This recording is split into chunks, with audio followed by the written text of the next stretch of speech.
Kochi M G റോഡിലെ ചരിഞ്ഞ കെട്ടിടം നമ്മൾ കഴിഞ്ഞ ദിവസം ചർച്ച ചെയ്താണ് അല്ലേ? അത് പൊളിച്ചു നീക്കാനുള്ള നടപടികൾ ഇന്ന് ആരംഭിക്കും. ചെലവ് പൂർണ്ണമായും കെട്ടിടം ഉടമയിൽ നിന്ന് ഈടാക്കും എന്നും തുക നൽകിയില്ലെങ്കിൽ സ്ഥലത്ത് നിർമ്മാണമോ വിൽപ്പനയോ അനുവദിക്കില്ല എന്നും കോർപ്പറേഷൻ വ്യക്തമാക്കിയിരുന്നു. അരുൺ ശങ്കറുണ്ട് ഇതിന്റെ വിവരങ്ങൾ നൽകാനായി. Arun, good morning.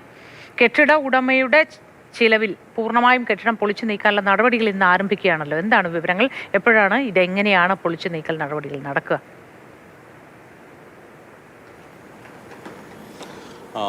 കൊച്ചിയിൽ ഈ 2018 പ്രളയത്തിന് ശേഷം ഒരുപാട് വീടുകൾ അല്ലെങ്കിൽ കെട്ടിടങ്ങളൊക്കെ തന്നെ ഉയർത്തുന്ന നടപടികൾ തുടങ്ങിയിരുന്നു. കാരണം പല സ്ഥലങ്ങളിലും വെള്ളം കയറുന്നതിനെ തുടർന്ന് ആ കെട്ടിടം ഉയർത്തുക എന്നുള്ളതല്ലാതെ മറ്റ് വഴികളില്ല.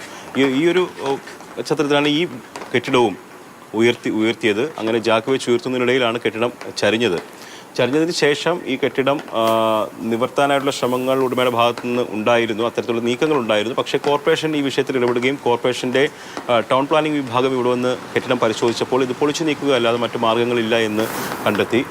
അതിനെ തുടർന്ന് ഉടമയോട് ഇക്കാര്യം നിർദ്ദേശിച്ചു. പക്ഷേ ഉടമ അപ്പോഴും അനുകൂലമായ ഒരു സമീപനം എടുക്കാൻ തയ്യാറായില്ല. അതിനുശേഷം മേയർ സ്ഥലത്തെത്തിയതിനു ശേഷം സ്ട്രക്ചറൽ എഞ്ചിനീയറെ കൊണ്ടുവന്ന് പരിശോധിച്ചപ്പോൾ ഇത് ഒറ്റ ദിവസം കൊണ്ട് പൊളിച്ചു നീക്കുക എന്നുള്ളത് വെല്ലുവിളി നിറഞ്ഞതാണ്. അപകടം വീണ്ടും ഉണ്ടാകാനുള്ള സാധ്യതയുണ്ട്. അതുകൊണ്ട് 10 ദിവസത്തോളം എടുത്ത് ഘട്ടം ഘട്ടമായിട്ട് ഈ കെട്ടിടം പൊളിച്ചു നീക്കാനാണ് ഇപ്പോൾ തീരുമാനിച്ചിരിക്കുന്നത്.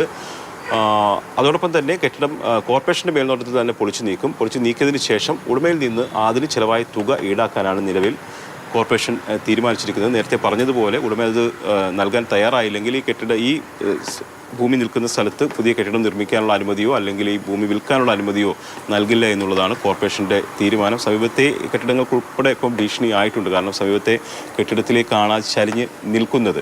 അപ്പോൾ ആ കെട്ടിടത്തിനും കൂടെ ഭീഷണിയാണ്.